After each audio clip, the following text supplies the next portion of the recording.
Toujours aussi déterminés et en colère, des milliers de Géorgiens rassemblés devant le Parlement à Tbilissi, là où a été adoptée en deuxième lecture ce mercredi la loi qu'ils dénoncent depuis 3 semaines. Ce texte qui exige que toute ONG ou média qui reçoit plus de 20% de son financement de l'étranger soit enregistré comme organisation poursuivant les intérêts d'une puissance étrangère.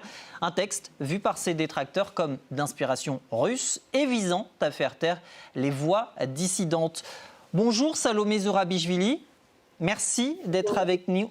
Vous êtes la présidente de Géorgie. Alors pour bien comprendre les choses, il faut préciser évidemment que vous êtes par définition à la tête du pays, mais que vous êtes contre ce texte. Vous allez nous dire pourquoi dans un instant. Il faut préciser aussi que vous pouvez mettre votre veto à ce texte qui doit passer encore une 3e lecture au Parlement. Mais le gouvernement peut passer outre votre veto car il aurait suffisamment de voix. En clair, ça veut dire quoi? Ça veut dire que vous avez les pieds et mains liés? Oui et non. C'est-à-dire, expliquez-nous pourquoi. Oui, parce que la majorité qui est nécessaire pour l'emporter sur mon veto est la même que celle qui fait adopter la loi.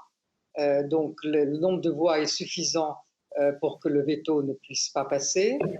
En revanche, non, parce que derrière ce veto, c'est pas simplement un geste politique, c'est toute la population qui est dans la rue aujourd'hui, qui dénonce cette loi, qui refuse cette loi parce que c'est un décalque de la loi Poutine.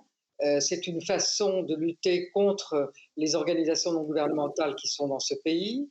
Et c'est une façon de dénoncer aussi le soutien qu'ont apporté toutes les organisations internationales européennes et américaines à l'indépendance de ce pays, aux institutions de ce pays, depuis son indépendance. Donc l'enjeu aujourd'hui, et en particulier depuis l'intervention du président honoraire du parti Rêve géorgien, qui est en train de devenir un cauchemar russe, l'enjeu, ce n'est plus simplement cette loi, c'est est-ce que la Géorgie prend un tournant à cause du parti qui est au pouvoir, un tournant vers la Russie, ou est-ce On va en que la parler. Géorgie tient son cap? Justement, ces opposants dont vous faites partie dénoncent cette inspiration russe visant, vous l'avez rappelé, à faire taire les dissidents. C'est ce qui s'est passé en Russie effectivement, mais qu'est-ce qui dit que ce serait le cas en Géorgie? C'est le seul but de cette loi qui n'a aucune raison d'être, qui a été retirée l'année dernière, dont à ce moment-là, les autorités avaient donné la promesse qu'elle ne serait pas poussée en avant, qu'elle n'était pas nécessaire en réalité, et aujourd'hui, en forme de provocation, elle est à nouveau présentée. Aujourd'hui, le sentiment de la population géorgienne, et moi je ne fais pas partie de l'opposition, je suis à la tête de l'État géorgien et je défends la Constitution. Et la Constitution a un article qui impose à toutes les institutions géorgiennes de faire tout ce qui est en leur pouvoir pour promouvoir l'intégration européenne et l'intégration euro-atlantique de la Géorgie. Et c'est cette direction que moi je défends, et c'est cette direction pour laquelle sortent dans la rue depuis maintenant 2 semaines toute la jeunesse de ce pays, et pas seulement la jeunesse de ce pays. La Géorgie, qui a 2 territoires occupés par la Russie, qui a connu 3 guerres avec la Russie, qui connaît de pied en cap ce qu'est l'impérialisme russe, ce que la Russie a fait à l'Église de Géorgie, ce que la Russie a fait à la langue géorgienne, n'est pas prête à se soumettre à une nouvelle dictature russe, qu'elle soit soviétique ou qu'elle soit russe nouveau modèle. Alors quand je disais opposant, que les choses soient bien claires, j'entendais opposant au texte. Concrètement, est-ce que vous pouvez nous dire en quoi cette loi change la vie des Géorgiens, la vie de tous les jours? Elle ne change pas la vie de tous les jours parce qu'elle n'est pas encore adoptée. Elle changerait la vie des Géorgiens, de la vie quotidienne.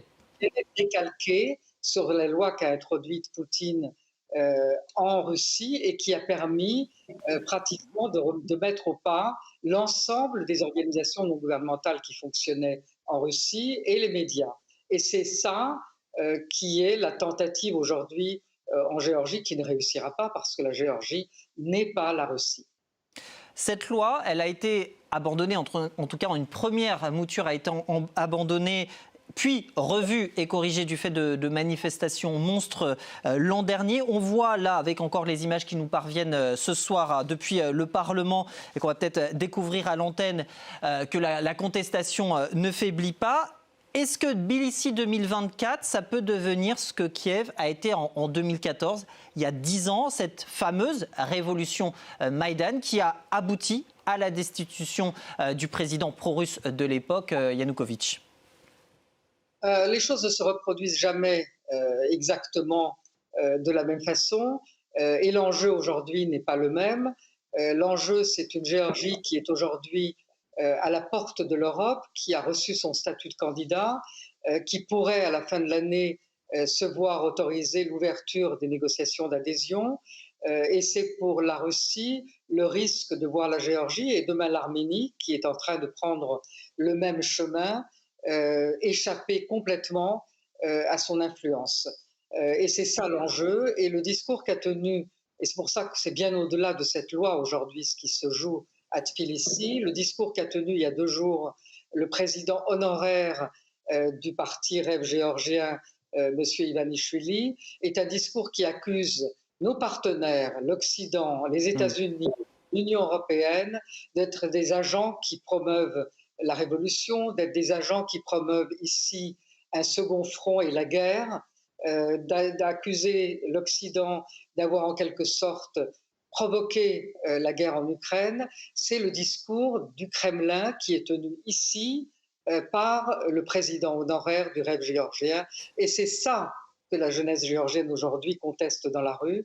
Et c'est ça qu'elle contestera jusqu'au moment où, dans les élections, en octobre de cette année, et c'est très vite, c'est quelques mois, la Géorgie devra confirmer ce qui a été son choix depuis 30 ans, depuis son indépendance, son choix pour 80% de la population, son choix européen. Vous craignez, si je vous entends bien, que la Russie, finalement, répète en Géorgie ce qu'elle a fait en Ukraine? Je ne crains rien du tout de la Russie. Je suis confiante dans la population géorgienne. Un dernier mot peut-être, Madame la Présidente. Vous avez évoqué votre rêve, alors le rêve de nombreux Géorgiens à vous entendre, mais également le vôtre personnel, cette aspiration européenne en rappelant l'adhésion, en tout cas le statut d'adhérent à l'Union européenne. Vous vous sentez soutenu réellement par les Européens? Il y a eu ces condamnations hier des violences, de ces manifestations violemment réprimées par la police. Il y a eu une 60aine d'arrestations, si je ne me trompe pas. Mais est-ce que ça va au-delà, finalement? Est-ce que vous avez vraiment le sentiment d'être soutenu par les Européens? Oui, parce que le statut de candidat n'était pas joué.